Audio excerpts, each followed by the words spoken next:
Hello, how are you, everyone? I'm Lindsey Sherwin. I'm a youth development specialist. I'm also a drama teacher at a high school in the Bronx. Um, I started there about 2 weeks ago, and it's probably the best job I've ever done, teaching young people social and emotional skills and developing them through the art of drama and therapeutic techniques. Um, yeah. Yeah, oh, brilliant. Thank you. I was going to introduce you, but you've done that yourself, so it saves me a lot of Second time. introduction, I may need that. Yeah, yeah. Brilliant. Anyway, look, listen, if anyone can hear us, please make some comment on the comment box or the group chat. Um, so we'll know that everyone can hear us.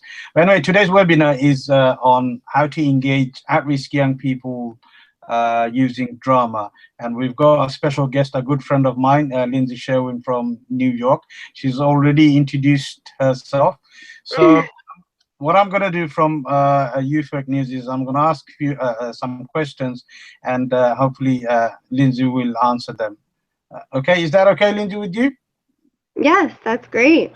Okay, let's start with the first one. The first question is, within your profession, what kind of programs are youth workers running within youth clubs and centers in New York City where you work? So most programs are run using art, sports, games, tutoring. Most programs offer career readiness, job applications, life skills workshops, mentoring of some kind, service projects, events for young people to engage in, recreation and well-being services. Yeah. So you get a lot of range of different services combined. The bigger the program and the more funding it has, the more opportunities there are for different kinds of youth development programs. Usually the centers have more like recreation and art programming. If it's a big agency, they'll have like kind of life skills development and life skills workshops, um, depending on the kind of organization it is and the population they're serving. Okay. Well, that sounds good. So you got a variety of tools available and centers that you work in New York City. They provide a variety of programs that will engages young people. So what's the difference in terms of, I mean, I remember me and you talking that you spent quite a lot of time in London, UK. Yeah. What's the difference in terms of the delivery of youth work, especially drama-based? What's the difference? Is there any differences there? Is there any difference in how young people are receiving programs or how staff are delivering the programs? I think it goes both ways, isn't it? Delivering and receiving as well. So I mean, from my experience in the UK, I saw that there was a lot of youth clubs, and there were probably bigger agencies that I tapped into for research, but I never worked directly for them. I really worked locally in kind of smaller nonprofit organizations. I mean, here I've just tapped into like more of a range of different levels of, service delivery and service provision. So I guess, I mean, it really does depend on the organization itself. Like, I mean, here there are big social service agencies that have more funding and that deliver, programs that are mandated by the city that the kids have to engage in, like that if they're like in a system, if they're in the foster care system or the juvenile justice system, for example, they are court mandated to attend program. Whereas like I found in London from my personal experience, just doing my research there, that was really why that's how I got involved in the youth sector. It was more just local clubs, but I'm sure there are bigger programs that follow the same protocol. I think that, I mean, you could look at this question in so many ways. I mean, regarding staff members, is it local youth workers that do outreach, or is it like, certified life coaches? Um, you know, Depending on the purpose of the service delivery, the purpose of the organization, you'll find that it's, composed or comprised of different levels, and different, you know, um, people working together, to Uh, create a program. Developing the program and looking at what kind of tools to use, isn't it? I mean, that's actually leads Yeah. me to the next question that I was going to ask. In terms of what kind of tools do you use to engage young people in drama when you're running your session or you're planning your session? What kind of tools do you use to engage young people? Yeah, and that's a great question. I mean, tools and techniques are very important to youth work. It's one of the biggest components because youth work is intentional. So tools help to build and create the program. They also help to um, derive outcomes. So what I do specifically for drama is I help my students explore, you know, building and creating a narrative to tell their own personalized stories. So we use role play, um, and this is where it becomes more therapeutic, which is how I, deliver a different kind of drama program, because it's not, for me, it's not just about creating actors. They're already actors to me. They're like young magicians. It's more about helping them to step into new roles. So we give them roles and we use emotions to help them create roles and identify themselves in order to untap, trap feelings that they might be exploring or trying to express.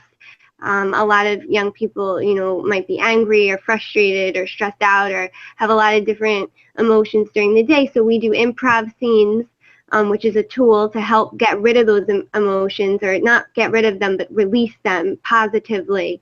We use a lot of sound and movement, so, nonverbal communication skills and activities that help to evoke, how they are behaviorally, um, to get underneath those nuanced meanings, and issues that they might be facing in life.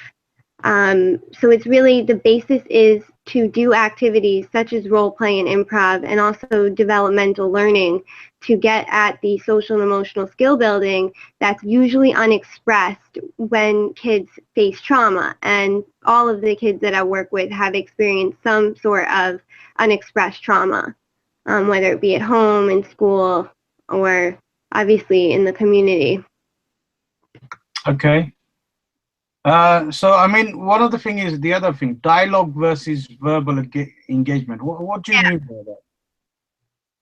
that? Well, there's a couple of different techniques or approaches that you can use to help, build the skills that you're looking to build in the young person.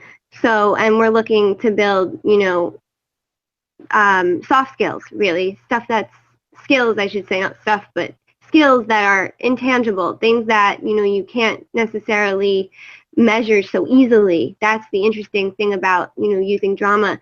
So, I mean, we're talking about a combination of body movement, sound, and critical application. So if I ask them to, start off with a warm-up using their body to express the feeling, that is a way to, just their body, no talking, that is a way to show, or to allow them to articulate how they're feeling in a different way. Sometimes it's easier for kids to express without having to just talk about it, and always verbalize it. Maybe they don't trust you right away and they don't trust the group. And whenever you're, creating a group dynamic, you have to be able to help them ease into that and allow them to, express their creativity through other ways besides, like, okay, I feel this. They may start doing that later on. I did, for example, I did do a role play activity where I said, okay, for example, just to give you an example of an activity I did, I said, you're at a party and you're going to, choose the role that you selected previously, play that role at this pretend party, right? And then I stop the party, I say freeze, and I say, what is the feeling? How do you feel? What do you want right now? So it combines the acting objectives and like how they're feeling. Because to me, I guess overall, to sum up what I'm saying, or to kind of, you know, seal what I'm saying to express the larger picture here, we're looking at feelings. Feelings is integral in drama, and it's essential when you're looking to transform or to change behavior. If they can identify a feeling and a feeling word and learn to say I'm like this or I'm like that, then or I constantly feel like this, or maybe I'm not really like this, right? But this is how I feel or I see myself being. I want to change that. So really what I'm getting at is changing norms so they can start to see self-transformation. Yeah, so you're looking at changing norms, and at the same time, you're probably focusing on getting these young people to actively engage in the program. So, I mean, one of the other thing would be, are youth really involved in designing the program if they're actively engaged within the programs, and how is the process? Um, so the process is as such. I teach every day, and I have them for like 2 to 3 hours. Basically, I build. I mean, it's as simple as just building off of the first session. My goal is to write a play with my students, and they need to know the basics in order to acting and being able to express in a stage atmosphere or in a different environment that is reality, as well as get at the outcomes, the social emotional development that I'm looking to build with them, or within them. So I would say that depending on the group as well, if you have different students, which is I think a lot of youth work has to do with if the same students keep coming back, your group process changes. Depending on who's in your class and skill level. Um, So, I mean, what do you do to sort of engage them to sort of be part of designing the program? I mean, how involved are they? okay, well, I mean, at this point, I think that the biggest leadership role that they have, or like that they can take charge of, is helping me to create um, the larger goal, which is this play. I mean, they don't pick their activities. I give them the activities to do because they wouldn't maybe necessarily know what to do. But, kind of assisting them or guiding them in saying, okay, like, this is where I want to be, or this is what I want to play. Um, excuse me. Um, and allowing them to take ownership of that. I mean, I guess the way I would answer this is to simply say that they get to choose. They get to choose. It's their class. I have my goals that I want to achieve with them, and I have my assigned outcomes for me that I'm looking to assess and deliver, but they're not going to keep coming back if they're not picking the topic or picking the issue that they're performing. So it's also about, like, what are we talking about here? What's important to you? What's meaningful to you, and what's meaningful to the audience? Mm. Well, it's really important. If young people don't feel that they're engaged, or they're not informed or not part of it, they sort of sometimes disengage, isn't it? So sometimes it's good to have young people know what they're doing and be part of Yeah. running the program. And I think one of the other thing is in terms of them making decisions. I mean, yes, we're youth workers and we guide them, but we lead them to make decisions and make mistakes in a safe environment. Is that a process that you follow within your drama workshop? I mean, it's a little more structured, I would say, than that. And as I dig into it deeper, I might, as we create this production, I have more leadership. Right now, I'm kind of just allowing them to get their feet wet with what it means to be in a drama class. A lot of them haven't really taken drama. That's another discussion, but arts education in schools is not a very common thing, at least common in the sense that it's not offered a lot in schools, in public schools, in underserved neighborhoods. So I think that just to give some structure to the idea that it's not a norm or it's something new to them is something that's important in the bigger context of this idea of leadership or taking ownership and engagement. You know, I do say, like, if, like, for example, I think it's really important, and I've been trained, at least advised to, like, for my own personal training of how to facilitate a group. Like, if somebody in the group is not interested in participating, like, how do you redirect them to want to participate? You give them a choice. You say, okay, well, like, let's make this decision. Is everyone cool with this? Like, does everyone agree that we should move on to this? Like, so asking them guiding questions, but like still sticking to the structure, because it's also like, what I'm being told to do. Like, I can't just do whatever I want to do and let them do whatever they want to do. Like, I feel like being a teacher and teaching something like drama or an art, you have to be highly organized and structured, excuse me. Yes, no, it's very important to be structured and guide the young people, or else they'll be lost, isn't it? I mean, right. That's what I'm saying. Yeah. So I mean, so give young people. So what we're saying, if you summarize it, is like give young people the power to make decisions, to choose and design the program, but within a structured and guided guidance from the youth workers or teachers, whichever. Yeah. Yeah. Is Yes. that? I mean, I would say.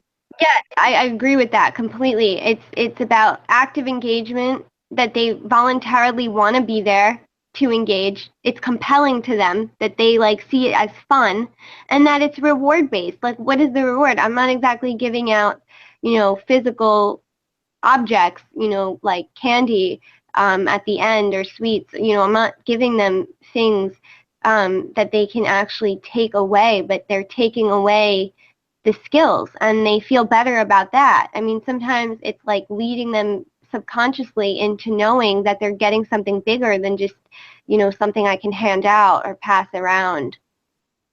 I don't have to use that tool, although that's something that, a lot of people do, I think, because they want to show that, they're appealing to the young person, but I actually don't think that you need to necessarily do that. It's more about how you can make it compelling, so that they voluntarily engage. Yeah, no, that's really important, isn't it? I mean, if you find young people are voluntarily engaging, then the whole process becomes easier, and they're more motivated to sort of Right. be engaged and be part of the activities and the program. So I mean, the reward base does help, doesn't it? So young people, at least at the end, they know that they will get something. Is that something that you will incorporate within your programs when trying to engage young people who are at risk? Absolutely. Yes. I think that, the motivating indicators for participation really, really work around what they're learning, the concepts that they're learning. Do they identify these concepts as important? Do they realize why they're learning it? Sometimes they don't. A lot of times they don't know, like, what you're actually trying to get from them. They're just in it. So helping them to identify, like, do you know why we're doing this? Like, I usually say, like, this is why we're doing this, guys, so you can understand this. Be very direct with them and very intentional. And that's always better than trying to be cryptic and say, well, this is going to be fun. You're going to like this. Let's see what happens here. Like, maybe something will be interesting for you. Like, don't say maybe. It's intentional, with the group. Like, this is what you're going to get out of this. And I'd love to hear what you get out of it too. And that's what we do in the reflection piece of my workshop. So the end of the workshop, highly structured, warm up, main enactment activity, and then reflection and sharing. So they all get to understand as a group what's happening, and obviously individually express. So I guess that leads me into also the skills. So the skills that they're learning, which they can verbally express and the interaction with me as the caring adult, which is the three main ways that I've identified that young people participate. So I mean, it gives you the scope to sort of observe and learn Yeah. the engagement of young people, isn't it? How they're engaging, who's the quiet one, who's the leader, and who's not. It gives you that opportunity when all the young people are sort of engaged in the program, isn't it? So then you can sort of identify issues within the group. Is that something that you will always look for? When you're working with at-risk young people, who's the leader, who's not, whose confidence level is low or needs a little bit of motivation? Is that something that you'll observe and use that to your advantage? Absolutely. You always want to get the one who is leading to help you organize the group and redirect the group to full engagement. One of my mentors told me, like, if there's a young person who is being disruptive or who is bringing the group away from what we're doing, you need to ask that young person to have a seat. Don't kick and you want to come back, that they change, not that they get kicked out and it's almost like a suspension protocol. Like, you don't want to do that. You want to make sure that they like develop a trust with you and a relationship with you as the teacher or the instructor or the youth worker, leading the activity, or the group leader, whatever your position is, in the leadership role, that you identify them as having potential to be in the class, but also give them consequences. As we know, youth need consequences, and if they don't have that, they're going to do whatever the hell they want. And that's not what we want, obviously. We want them to be able to freely choose, but also say, if you can't come back to the group and participate in this the way that we're all doing, and show them this is what we're doing, and that they don't choose to do it at that time because of whatever reason. It could be as simple as hunger. Like, I'm hungry. I don't feel like participating right now. Okay, then have a seat, watch, come back. And it's happened several times, again and again, where I'll let them sit out and then they'll just come back. You cannot force youth or young people to engage when they're not ready.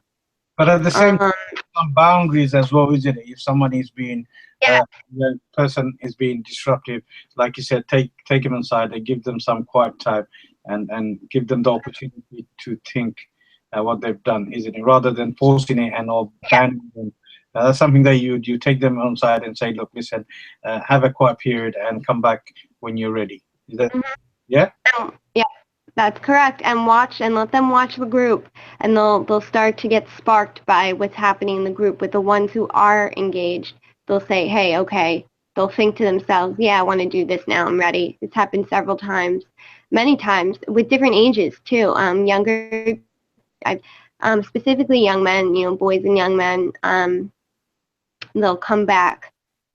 They might get a little aggressive or roughhouse a little bit, and then they'll come back. So I've noticed they particularly need a little bit more attention when it comes to redirection, just because they have excessive energy, and sometimes you have to play with that. So redirect the energy into positive engagement or positive activities, isn't it? So I mean, in terms of when you run the program, how do you know that you're making a difference? Like you said, some of the young people could be very aggressive, very violent in sometimes, isn't it? And how do you know that what kind of difference are you making with this? How do you know that you're making a difference with young people? Well, that's a very good question, and I can answer that now, but I'm also developing something concrete and tangible, as I'd like to get into this idea of assessment and evaluation of programming, which is very, very important. It's completely necessary, especially in our field in youth development, because it's very difficult to pinpoint change in this field. You really need to evaluate, and sometimes we don't have funding for that, or we don't know how to do it, or we don't have the tools.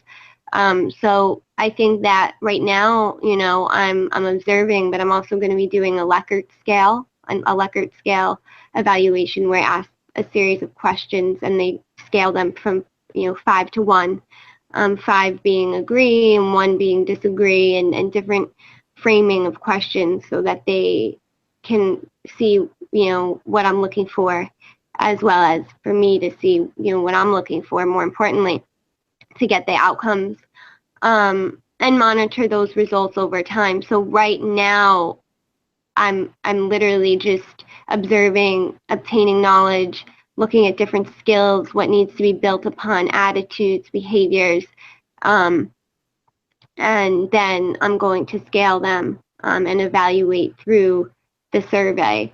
I'll identify, for example, right now, I'll identify in my mind what's happening and what I see and adjust according to that. But we know it's not enough. So I just like to make it a point to say that it's certainly not enough to just know this and deal with it in the moment. It's very critical when it comes to employing and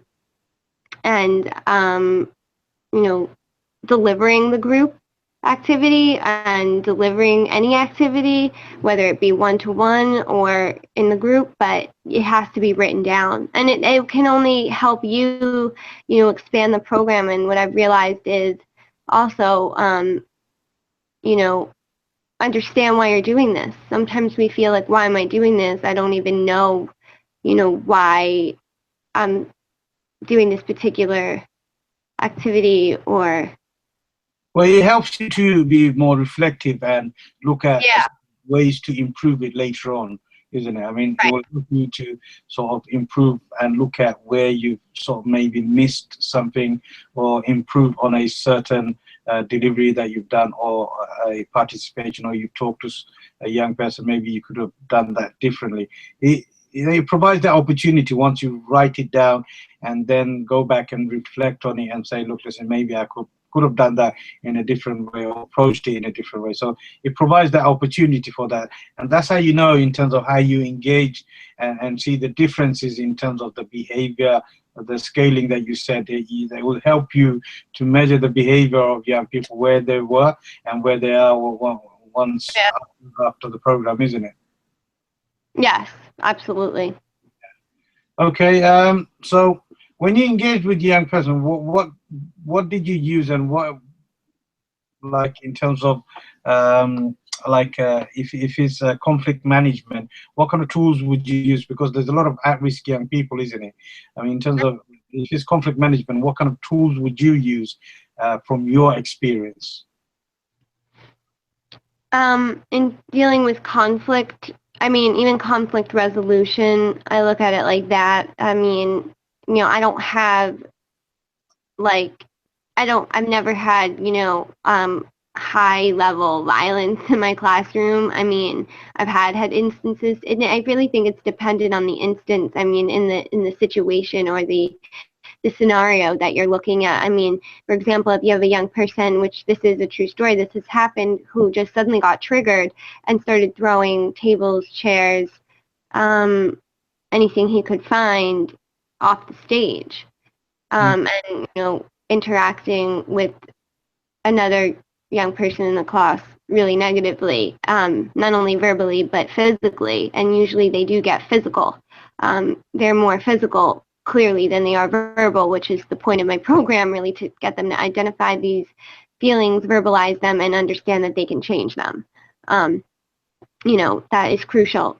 So when I see it happening, I obviously tell both of them to have a seat, take a deep breath. A lot of technique comes from talking the young person through the situation, getting them to really realize and identify what's happening in the moment with them, because they don't see it. They act so quickly and impulsively, that they're not aware of what's happening. And that's another point I wanted to make, about being self-aware. Like, the more self-aware they are and able to identify, the better they'll be off, and the easier it'll be conflict, because they'll say, okay, they'll get better at that. They'll get better at acknowledging it. Like, okay, let me just stay away from this person because I know I can't interact with them, or I can't do a scene with them because I'm going to get upset, or I'm going to get triggered. That's fine.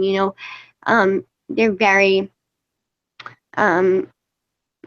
they're very like kind of impulsive in that way, and I guess in terms of what affects them, which is great for acting, right? But then we're always trying to also attune them.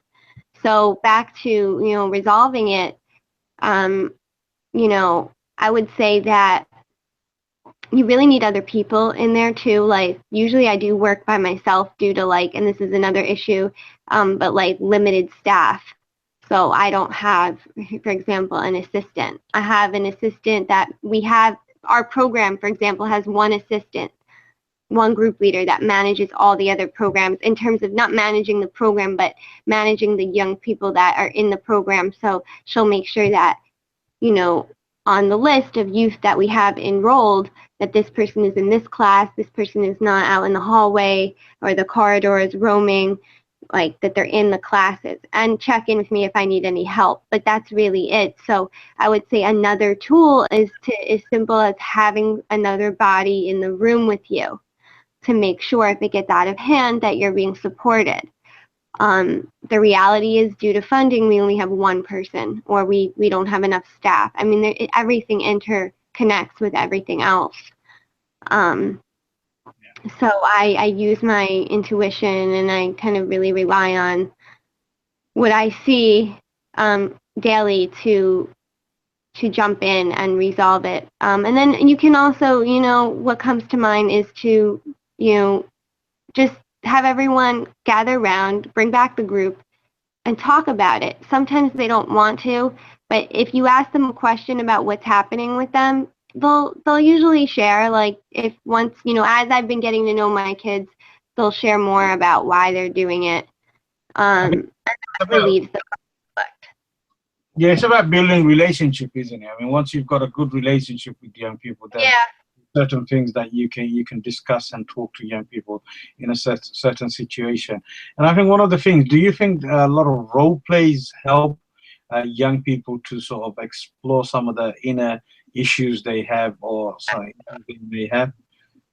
Is that helps when they do the role plays as a tool? You can use that as a tool. Yeah, definitely. It helps to identify, like I've been saying, connect with the behavior and understand, why something else might feel better. We call it trying on roles. So my approach, and this is, the model that I've been implementing, is role playing. Not only role playing, which is a typical theater activity to improv or play a role, but also the therapeutic element. What's different about my work is that we're trying on roles. I'm of the belief that, or in this model, the belief is that youth and anyone really can try on a number and range of roles, and that we're made up of roles. So sometimes we're not always the same. We're not playing the same role, and we can tap into different feelings and different identities and help us to say, okay, well, that's a more positive role, and I want to play that role now. And there's been stories of people who have worked with me and trained me, and the outcomes have been phenomenal, nothing short of amazing, where a young person will actually, having played a certain role, like say they're playing a gang member in the scene, and they've been playing it for 3 weeks, and then all of a sudden they come to class, it's remarkable, and they'll say, you know what, I want to play the president. I want a positive leadership role. And they run for class president, It's really take it important. into their. Sorry. Yeah. Now, it's a very good example you used. I mean, they played a member of a gang. Then later on, what tend to happen with this particular young person is that they thought about it, and they come back and say, look, listen, I want to become the next president, or I want to have a more leadership role that I want to play, which is really good. I think that's really encouraging, isn't it? I mean, when you see with your young person having that discussion with you and saying, look, listen, I want to play a different role. And that gives a lot of encouragement to yourself and the people working with them, isn't it? So I think, yes, role plays play a vital tool, one of the vital tools that you can use to channel some of the negative energy into positive energy, and look at more leadership, look at more motivation, confidence building, and these kind of issues that a young person may sort of face on a day-to-day level. Because like you said, we have different roles. Every day we play different roles. Every day we're a different person. I'm a dad. I'm a worker. I'm a youth worker. I work for someone, or I could be just a normal person. So many hats that we put on, and so many roles we play on a day to day. And I think that's something that we should teach young people, isn't it? How do you take the negative energy and put it in a positive energy that benefits you in the long run? And role plays and drama especially works with at-risk young people. Yeah? Yes, right on. That's exactly it. It's about allowing them to try on all these different roles, and then they try out different attitudes, and they become able to identify and physically adapt new behavior. It's about new behavior. I mean, some people don't have the goal of behavior change. They just want to provide a fun. It's the objective of the program too. They want to provide just a fun and engaging activity that, alleviates the young people from thinking about what they have to do later. But like for me, my goal is to expand and to also create something where we see real impact and behavior change. I think the youth worker's energy also rubs onto the young person as well. If the youth worker or the coordinator is energized, motivated, and then that rubs on to the young people, rubs off to the young people or the group that he or she is working with. That makes a whole lot of difference. I don't have any more questions, actually. It's been really nice for you to share some of the things that you've done in New York and that helping you. One last thing that I always ask when I come in this kind of situation or interviewing someone or discussing something, what would one important aspect of a drama workshop that you would advise other youth workers to use that has made a whole lot of difference? Does that make sense? Yeah, definitely. I think the best activity or the best exercise you can use or the best tool is to allow them, and this is just me, speaking from personal experience as well as speaking to other people in the therapeutic, social service, mental health, arts and education field, like a range of people, to use improv. I mean, because it's unscripted, it's coming from them, it's their story. You're not giving them a script. You're not telling them this is what you need to say because this will help you. I mean, you allow them that comprises or allows them that really incorporates all the things that we've been talking about and sums up the understanding that youth work is about giving the young people ownership and leadership. So the more that you structure the activity around a certain theme, like for example, they choose the theme, whether it be violence, peer pressure, relationships, drug abuse, whatever the theme is. Police brutality is the theme that we're working on. For example, the criminal justice issues that they're involved in or that they want to express. Let them act that out. Like, let them enact that out unscripted so they can realize all of the particulars that we have been discussing. But keep it structured, create activities around it. That's what I do. And I also speak to a lot of people that give me advice on how to use different kinds of improv. I mean, there's all different kinds of theater as well. There's playback theater where they can actually like play back the scene and do it differently, so they can try it one way and then do it another way and see how they feel about that. And maybe in real life, the goal would be to do it if they're in that situation in real life with somebody, or they're in a confrontation, or they're, dealing with an authority figure that is not, understanding them or relating to them, play it out differently, maybe not get upset about it, but give them the tools to deal with that more effectively so that they get what they want. So, yeah. So in essence, what you're saying is have it structured, let the young people sort of test it out with no free flow, so they engage more, and they so it's free thinking more, like, isn't it? So, but as a worker, you're structuring it, keep it structured as well at the same time, but you're guiding these young people. Is that what you're saying?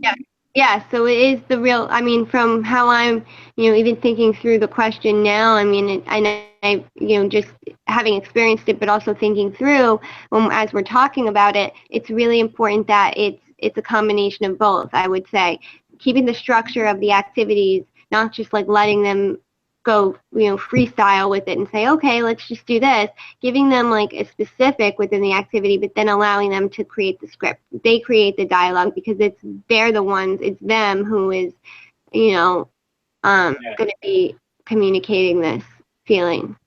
Yeah, all you do is facilitate and give some ideas and let them run with that. Oh, brilliant. Well, thank you, Lindsey. It's been really nice talking to you, and been really useful. And I hope everyone enjoyed and listened to what Lindsey has shared with us. And I'm sure we're going to see Lindsey back again with another topic in the near future. What do you think, Lindsey? We're going to see you more? Absolutely. I can't wait to be back. This was great. Okay, well, it's been really fun. I don't have any more questions unless you want to talk more. We can do that. And yeah, that's it really. Okay. Anyway, okay. So next time I'll see you, and with another topic. We'll discuss it later, and maybe we'll look at some other issues and then try to come up with the topic and do another hangout with other people as well. So I hope everyone enjoyed it. And if you want to subscribe to our channel, Youth Work News channel, YouTube channel, you can always do that. There's a link below. You can press the button, and always please come and support us on our blogs. Lindsey is one of our, I think, international blogger, and she's a guest writer as well. So you can always find her details there, which is brilliant. And she's a very good friend of mine now as well. So, if you need more information, you can always contact us on info@youthworknews.com. So drop us an email, come visit our blog, and you can always subscribe to our YouTube channel. Anyway, so we'll see you in another webinar. Thank you. Bye. Thank you. Bye.